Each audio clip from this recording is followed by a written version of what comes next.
Olá galerinha que assiste o canal Historédia. Estamos aqui mais uma vez para tratar de um novo tema e como em todo vídeo que nós tratamos nesse canal, para cada tema há uma paródia no final. Você deve estar se perguntando o que esse louco está fazendo com esse trabuco e com essa roupa. É porque o assunto hoje é Primeira Guerra Mundial. Então eu te convido a ficar até o final desse vídeo, porque todo vídeo tem uma paródia no final. É por isso que o nome do nosso canal é Historédia, porque temos história, tratamos história, mas sempre no finalzinho com uma pitadinha de comédia. Não sai antes do final do vídeo.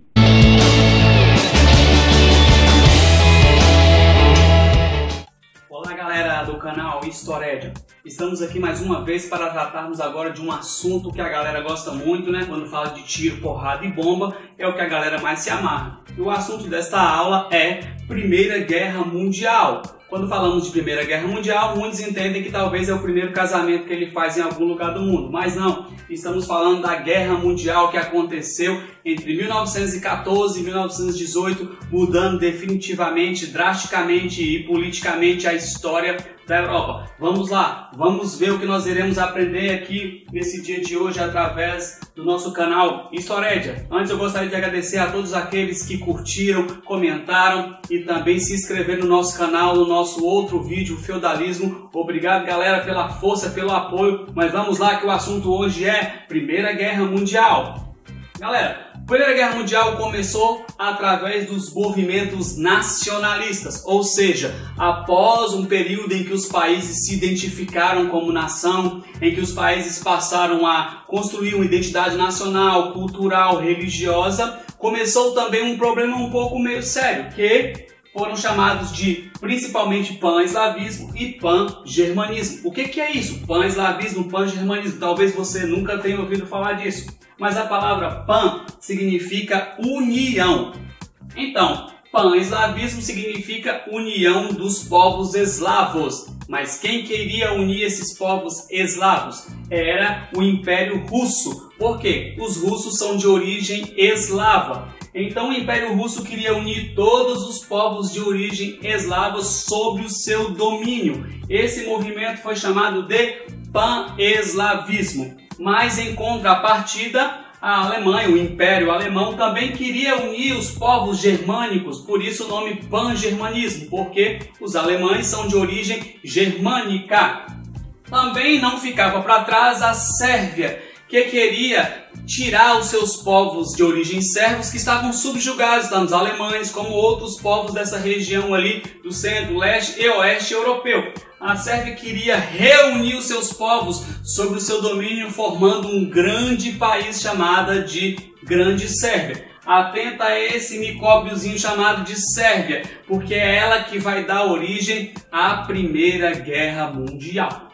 Abaixo disso, né, uma das coisas também, um dos fatores determinantes para este período ali de rixas que antecede a Primeira Guerra Mundial, nós temos o revanchismo francês. Os franceses haviam perdido uma região chamada Alsácia e Lorena para os alemães e era uma região rica em minério de carvão, ou seja, matéria-prima para a indústria. Então os franceses tinham uma certa rusguinha, uma rixa com os alemães e esperavam um momento para dar o troco, tá? Seguindo aí a sequência, pessoal, antes da Primeira Guerra Mundial acontecer, os países resolveram se unir, resolveram primeiramente se armar. Esse período em que os países buscavam se armar para tentar evitar uma guerra, mostrando que se eu estou armado, ninguém vai mexer comigo, foi chamado de paz armada. Foi uma corrida armamentista que aconteceu aí no início do século XX e final do século XIX, tá? Como o primeiro grupo formado dentro desse contexto de armamentos, estava aí a Tríplice Aliança, formada por Alemanha, Império Austro-Húngaro e Itália. Apesar que a Itália, essa grande traidora, ficará aqui somente até 1914. Em 1914 começará a guerra e a Itália se manterá neutra, porque segundo as suas alegações, essa Tríplice Aliança tinha sido feita simplesmente para que uma guerra fosse evitada e não para que uma guerra fosse começada. Essa é a alegação da Itália para se manter neutra no primeiro ano da guerra. Do outro lado, formou-se a Tríplice Entente. Tríplice Entente, formada em 1907 por França, Inglaterra e Império Russo. Tá? Agora você viu que os blocos de alianças de grandes potências estavam formados. O que faltava agora? O que faltava é alguém apertar o botão para que a Primeira Guerra pudesse começar. Em 28 de junho de 1914, o arquiduque da França, Francisco Ferdinando, o príncipe, o herdeiro do trono austríaco, ele estava ali desfilando em carro armado na Bósnia, tá? Na cidade de Sarajevo. Ali naquela região que pertencia ao Império Austríaco, o arquiduque estava ali saudando as pessoas, demonstrando lá, né, o seu poder, o glamour do seu carro, juntamente com a sua esposa e o seu grupo que vinha atrás, aquele tanto de puxa-sacos.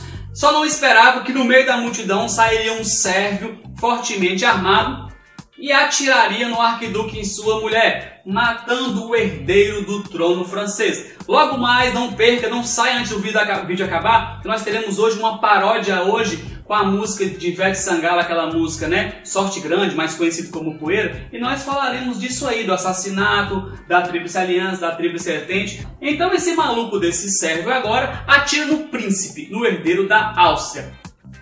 Pera aí, o príncipe da Áustria foi morto por um sérvio.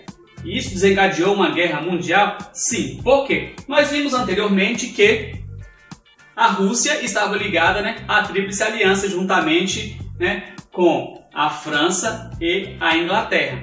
Antes dessa cagada acontecer, a Sérvia havia se unido com a Rússia porque eles tinham alguns interesses comuns. Então, quando o sérvio atira no arquiduque da Áustria, a Áustria declara guerra à Sérvia. Como a Sérvia estava agora unida à Rússia, automaticamente a Rússia convoca para essa guerra, né, a Inglaterra e a França, que eram seus parceiros. E também o problema é que, quando a Áustria também declara guerra à Sérvia, a Áustria não estava sozinha, porque ela já havia feito a Tríplice Entente. Então ela estava unida, né, Império Áustrio-Húngaro, com a Alemanha e com a Itália, que vai ficar neutra no começo da história. Então, para a gente ganhar tempo, o governo austríaco acusou a Sérvia de ser o mandante do assassinato, né, e declarou-lhe guerra. Então você quer dizer o que com isso? Se vier, por exemplo, lá um cara lá do Uruguai e resolver dar um tiro no Michel Temer, nós vamos declarar guerra ao Uruguai? É lógico que não, nós vamos dar uma medalha de honra para esse cara. Mas nesse caso aqui, é porque também os países já procuravam um pretexto para se engalfinhar. Isso aqui foi a gota d'água, né? Então vamos lá. Primeira fase da guerra. A primeira fase, que acontece no ano de 1914, é praticamente o início. A Alemanha pôs em prática um plano Schlieffen, né, que era atacar a França através da Bélgica. Logo mais ali eu vou mostrar para vocês como que isso aconteceu. Mas só para você ficar mais ou menos ilustrado, a Bélgica estava coladinho aqui na Alemanha, tá? E a Bélgica ficava próxima ao norte da França. Então o que eles pensavam? Atacaremos ali pelo norte a França e pelo sul pela Itália. Só que a Itália se mantém neutra e aí a Alemanha perde essa força, porque senão a França seria atacada pelo sul, passando pela Itália, e pelo norte, passando pela Bélgica. Como a Itália se mantém neutra na guerra, os franceses então são atacados somente pelo norte, passando pela Bélgica. Esse era o plano Schlieffen, né? Ao mesmo tempo, os alemães atacavam a Rússia pelo leste, lembrando que a Rússia ficava às costas da Alemanha, do lado direito no seu mapa, e do lado esquerdo estava a França. A guerra era em duas frentes, tá? Lembrando que a Rússia não conseguia segurar os alemães, porque a Rússia estava falida nesse período. Como assim falida? A Rússia era um país extremamente agrário, com uma economia agrícola e com um pouco de economia industrial que havia, era totalmente sucateada, ferrada, pobre.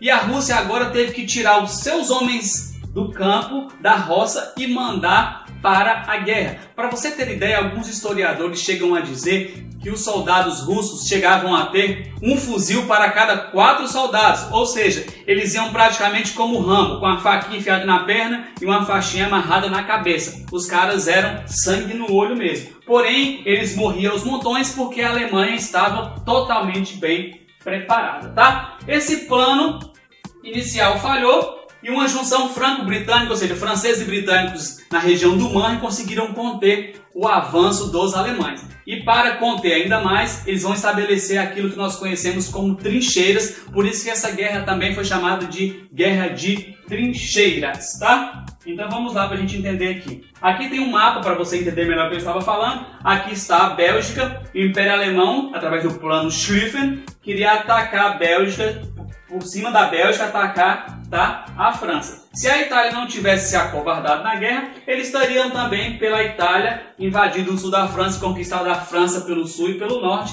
praticamente consolidando a sua conquista no oeste europeu, voltando depois simplesmente para a Rússia, tá, e conquistando definitivamente a Europa.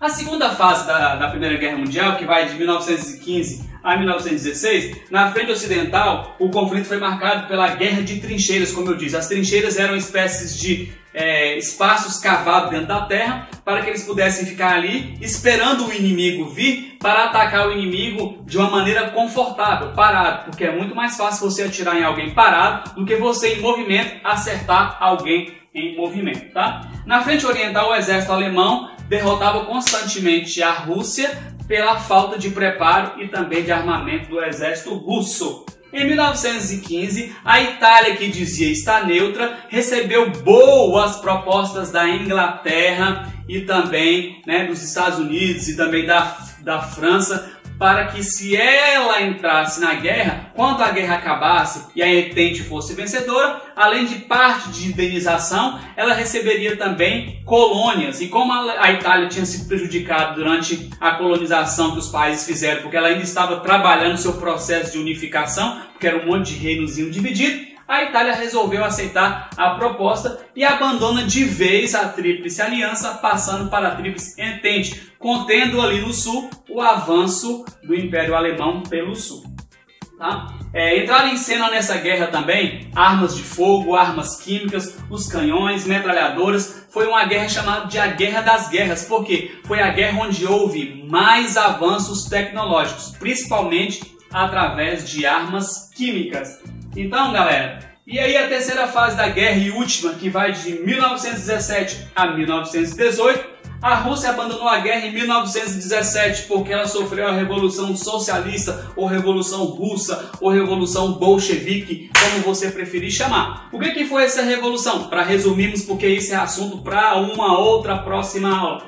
A Revolução Russa foi quando as pessoas não aguentavam mais a vida que estavam levando na Rússia, principalmente após a Rússia ter se envolvido na Primeira Guerra, porque a situação econômica piorou ainda mais. As pessoas então lutaram e tomaram o poder e derrubaram o imperador, o czar Nicolau II, da família Romanov, dinastia que estava no poder já há bastante tempo. Com a saída da Rússia, os Estados Unidos, que estavam se coçando para entrar nessa guerra, não perdem tempo e entram nessa guerra e acabam frustrando o plano que vinha da Alemanha de fazer agora um ataque mais veloz para conquistar definitivamente a França, só que eles foram frustrados porque foi bem no período de 1917, onde os Estados Unidos, já sabendo, entram na guerra. E de tudo isso, após sucessivas derrotas, a Alemanha foi sacudida por uma revolta também interior. Os alemães não aceitavam mais essa guerra porque viu que a Alemanha já estava sucumbindo nessa guerra e que se esses povos resolvessem agora invadir a Alemanha,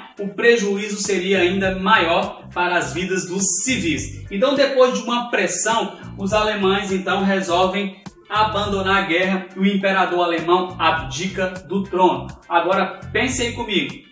Os Estados Unidos conseguiu o que eles queriam, entrar na guerra, conseguiu o que eles queriam, fornecer arma, conseguiu o que eles queriam, destruir parte do leste europeu. Por que eles queriam destruir parte do leste europeu? Porque foi depois dessa guerra que os Estados Unidos se tornaram a grande potência que é na atualidade. Porque eles passaram a fornecer armas para os vencedores e depois que a guerra acabou, eles emprestaram dinheiro para os perdedores, em especial a Alemanha e também para alguns países vencedores que tiveram muitos danos físicos em seus países. O grande perdedor disso aí foi a Alemanha, que de uma maneira maquiavélica, Estados Unidos e Inglaterra culparam a Alemanha por esta guerra. Se nós olharmos tudo que nós falamos até agora, desde o princípio, olharmos nos livros de história, vamos ver que a guerra começou por causa do ataque do sérvio ao príncipe da Áustria. Ou seja, a Alemanha não conta nada disso. Mas como a Alemanha era um país que estava industrialmente potente, estava dominando não só de maneira bélica, mas de maneira industrial, de maneira de desenvolvimento. A Alemanha se destacava na Europa e isso preocupava demais os Estados Unidos e a Inglaterra, que disputavam o mercado na Europa. Então eles resolveram não só vencer a guerra, mas aniquilar de vez a Alemanha. E para isso criaram um tratado chamado Tratado de Versalhes,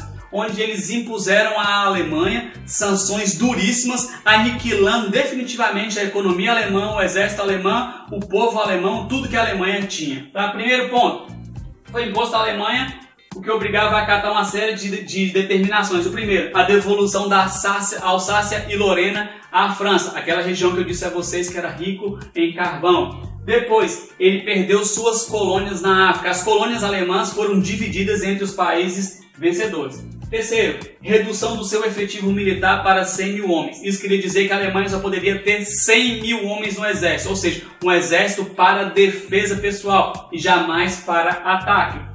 Proibido também o uso de navios submarinos ou qualquer armamento tecnológico ou desenvolvimento tecnológico em relação à guerra. A Alemanha foi proibida.